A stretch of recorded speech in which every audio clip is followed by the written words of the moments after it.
Hello my friends, welcome to today's video. I'm Jeanette with Vivo Vintage Designs. In today's video, I'm going to show you how I created these centers. They're a little bit different than my usual, but they're fun to do and I like the way they look. They look very organic to me.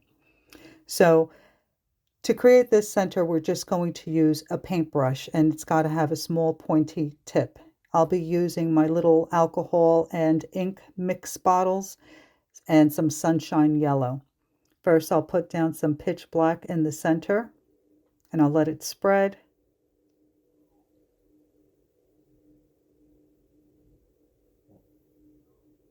I want to make sure that it's completely dry before I start adding the ink to blow out my petals.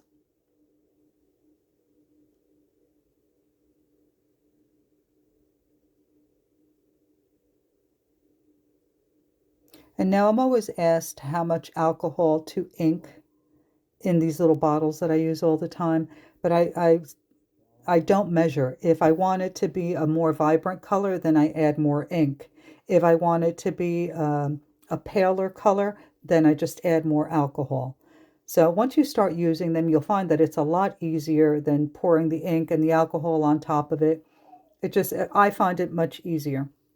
So you can see to blow out these petals, I'm using red and yellow. And I'm putting down the red first, and then I'm putting the yellow on top of it, and then blowing it right off the paper. And you can see that it gives me this pretty combination of red, some yellow, and some orange. Now here's a hint for those who struggle to create these types of petals. Imagine your finger in the center of your flower, in the center of your center rather. Every time you come back with your airbrush, start from that point.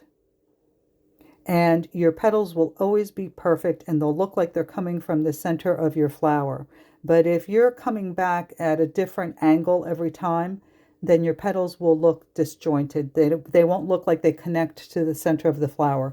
I hope that makes sense and that some of you find that information helpful. Okay, I'm really happy with the way this flower looks. I love that combination and the different colors that it gave me. So now I'm going to clean off my brush because my brushes are always dirty. Just cleaning it off with a little bit of alcohol. I will also be using an alcohol lifting pen, and the ones that I will be using, or rather the one that I will be using is by Art and Fly. Everything will be listed in the description box. All the products used will be listed in the description box with the links. So if you want to have a look, you can go down there. If you don't see the list immediately when you go below the video, just click on Show More or the arrow pointing down and it will expand. So here I'm just adding a little bit more of the pitch black to an area where it had lightened too much, just using the tip of my brush. And now I'm using a little bit of sunshine yellow in my little tiny palette, cleaning off the black from the brush. And now I'm going to start dabbing that yellow very carefully. Make sure you don't have too much ink on your brush because you'll get these big ugly blooms and that's not the effect you're going for. And it did happen to me a couple of times, but it's very easy to fix. All you have to do is just put a little bit of the pitch black on the tip of your brush and just dab over that area, and then you can go over it again with the yellow. So you can see there are some areas as well that I am putting down and the yellow isn't opening up the black. So if you find that that happens to you, just use the tip of your brush like you see me doing here, scrub some of that black away, dab it on your paper towel, and continue.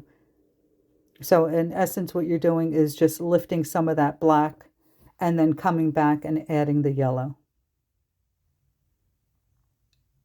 All right, so there's going to be a lot of dotting here. You'll see me go back and forth. You'll see me use the alcohol lifting pen as well. But this is a really fun and different look. It's like I said, it looks very organic to me. So I hope that you enjoyed this video. I'm going to let you watch the rest of this video in peace. And if you have any questions regarding any of the techniques that you've seen me use in this video, please leave them in the comments. I will always get back to you. Don't forget to like, comment, and subscribe.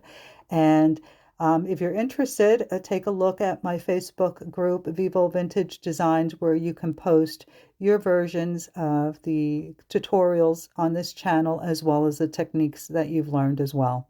Also, you can receive feedback not just from me, but from our lovely members who are incredibly supportive and very, very sweet. All right, everyone, I'll let you watch this video in peace, and I will see you in the next one.